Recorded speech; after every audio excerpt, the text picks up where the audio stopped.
All right, yes, as we enter the final frontier this Women's Month. And this week on the final frontier, we are talking, as Ewan just said, about the most influential women in space development. And joining us, as always, Mr. Jono Weltman. Thank you very much for being here. Thanks for having me. And we were speaking a little bit during the break, but I didn't realize the impact that women have had on space exploration. Talk to us first about the first woman in space, Valentina Tereshkova. Absolutely. Women have played an integral part in space and space sciences and engineering. Valentina was the first woman in space. Way back in 1963, 16th of June 1963, she was also the 12th person ever in space. So that's really early on.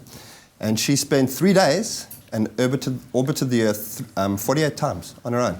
On her own, in a capsule? In a capsule. It's almost like the real-life experience of that movie, Gravity. Yeah. Where she was just kind of drifting around in space. Vostok 6, and it must have been incredibly scary. Yeah. I mean, I can imagine being on your own for 3 days in space. My goodness. And then there was one Margaret Hamilton who became the team head of the Apollo Flight System programming. Margaret is one of my favorites. She headed up the MIT lab that wrote the Apollo guidance software that helped us land on the moon. In fact, if it wasn't for her software, we would never have landed because there was an abort called and her software kicked it out and said, no, we can still land.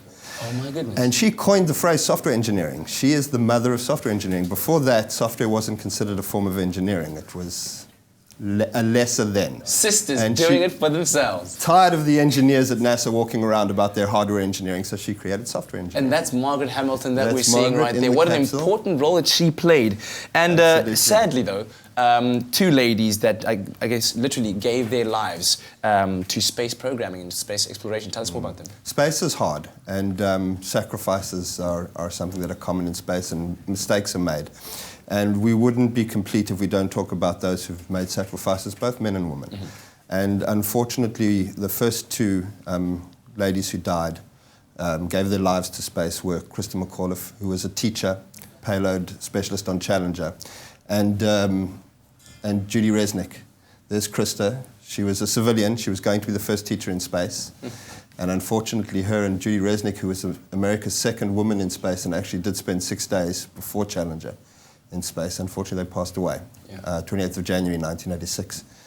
And they gave the ultimate sacrifice. But it's on the shoulders of ladies like them that our continued space exploration takes place. Absolutely. Now, as we continue to celebrate Women's Month and we continue to inspire and be inspired by women across the country, and especially looking at the fact that it's been National Science Week for the past week, what would your message be to those future South African space explorers, the ladies, the young ladies out there? Absolutely. Look, Judy has a PhD in engineering.